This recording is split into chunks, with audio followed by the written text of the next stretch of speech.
Aujourd'hui, j'étais chez un nouveau coiffeur chez qui je ne suis encore jamais allé à Paris dans le 16e, qui s'appelle Monarque. Et je rentre, je m'assois, et là c'est une équipe très sympathique, on discute un peu et ils me disent « Qu'est-ce que toi tu fais dans la vie ?» C'est toujours une question délicate pour moi, parce que qu'est-ce que je peux répondre ? J'étais 15 ans dans un monastère, j'ai vécu pendant 15 ans avec des guérisseuses qui parlent avec des morts. J'avais vécu une envie quand j'étais jeune, c'est de mourir et je savais pas comment m'en sortir.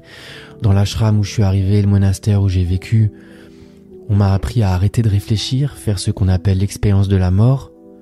Alors oui, du coup, quand on me pose cette question, je regarde toujours l'énergie de la personne et je me dis, si je lui réponds, est-ce qu'elle va comprendre ?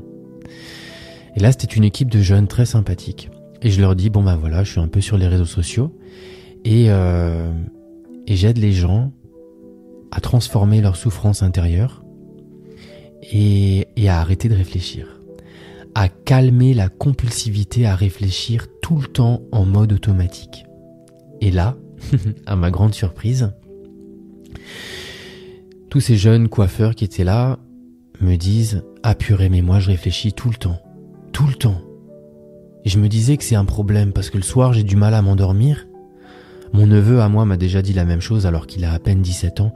Il me disait « Mais parrain, moi le soir, quand je me couche, j'arrive pas à m'endormir parce que je suis tout le temps en train de réfléchir. » Et oui, cette foutue société que j'aime, mais qui malgré tout nous pousse dans la norme de réussir, de s'accomplir, d'être quelqu'un, être quelqu'un.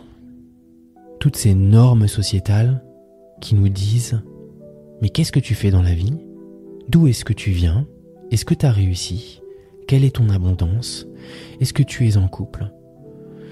Alors je vais répondre à ces jeunes aujourd'hui, lorsque les gens leur posent la question « Mais qu'est-ce que tu veux faire dans la vie ?» Réponds-leur juste « Moi, ma vie, j'ai envie de la vivre. J'ai juste envie de la vivre. Comment, ça m'intéresse pas.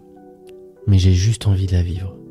C'est tout. » Et là, les gens risquent de dire « Non, mais t'as pas compris en fait. T'as pas compris ma question. » Et là, tu lui réponds « Non, c'est toi qui as pas compris ma réponse. Le but de ma vie, c'est juste de la vivre. C'est pas de réussir. Parce que réussir, la réussite et l'échec ne sont que les deux côtés de la même pièce. L'expérience. Et c'est l'expérience qui est importante dans la vie. C'est l'expérience. Sors dehors, vis ta vie, cours, mais vis là. Vis là, et ce sont les plus grands échecs qui nous mèneront aux plus grandes réussites. Mais même au milieu de la réussite, la souffrance saura s'immiscer en nous. Et lorsqu'elle s'immiscera, l'une des questions les plus importantes dans la vie est que lorsque tu souffres, est-ce que tu acceptes ta souffrance et est-ce que tu permets d'offrir ta présence intérieure à ta souffrance sans réfléchir, ou alors est-ce que tu fais comme tout le monde ? Regarde les gens dans la rue. Arrête-toi. Regarde-les un instant. Tout le monde est comme un zombie. Chacun est en train de réfléchir à la prochaine tâche qu'il est en train d'accomplir, comment il va l'accomplir. Toute notre vie n'est qu'une accumulation de tâches, de réalisation de nos désirs, de nos besoins, de cocher toutes les cases. Ça n'est pas mal, mais c'est juste que quand on fait ça, on ne vit pas la vie. On est juste en train de vivre nos pensées. On vit constamment à l'intérieur de notre tête. Si tu vis dans ta tête et que je te mets dans le plus bel endroit au monde, dans la nature, tu ne pourras même pas en profiter. Parce que le prisme du mental t'empêchera de profiter de la présence du moment présent dans cet endroit qui est magnifique. Alors ces jeunes me disaient « Mais on peut pas ne pas réfléchir tout le temps. » Si tu peux. Je dis pas que tu dois, mais si tu peux. Regarde les planètes. Elles sont toutes parfaitement alignées. Elles tournent exactement comme elles doivent tourner et ne dévient jamais d'un seul millimètre. Jamais.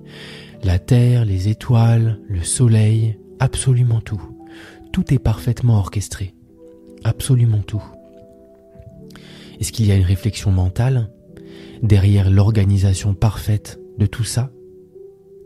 Regarde les animaux quand ils se déplacent.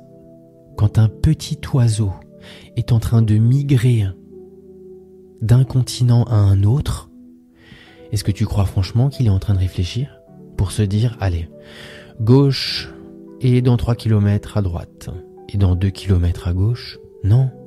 C'est pour ça que quand tu regardes des groupes d'oiseaux ou même des groupes d'animaux, aux deux extrémités parfois, tous tournent d'un côté, simultanément. C'est parce que l'énergie de la vie elle-même les traverse.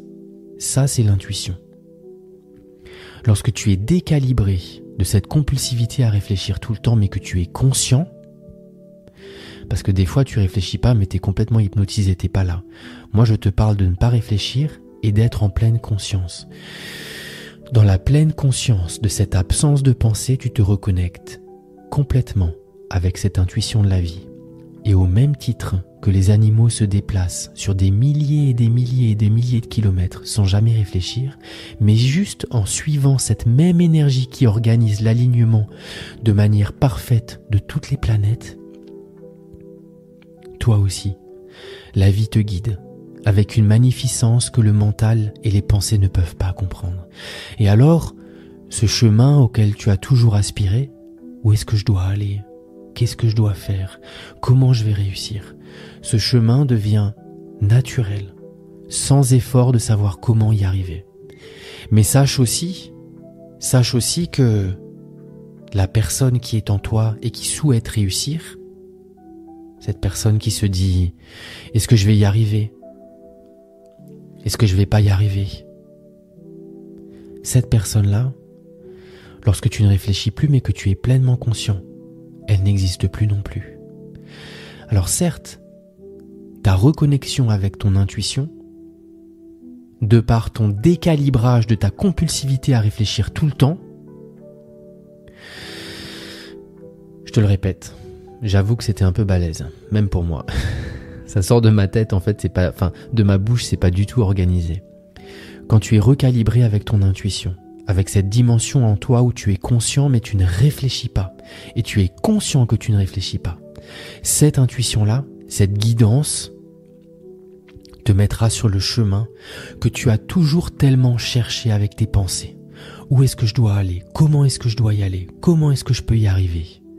Ce chemin devient naturel. Par contre, la personne qui réfléchissait tout le temps auparavant et qui disait « comment je vais y arriver ?» et qui pense que quand elle y arrivera, elle sera plus heureuse, cette personne-là, lorsque toi tu es reconnecté à ta pleine intuition, à ton silence intérieur, cette personne-là, elle n'existe plus.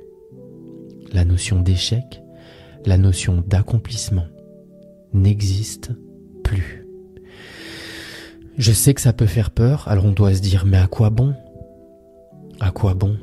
Et à ça je te réponds « mais à quoi bon continuer comme tu es en train de le faire ? Tu vois bien que la manière dont tu es en train d'opérer actuellement, elle t'épuise. Essaye. Parfois quand tu as un problème que tu n'arrives pas à résoudre, arrête de vouloir le résoudre et permets à la vie de le résoudre pour toi.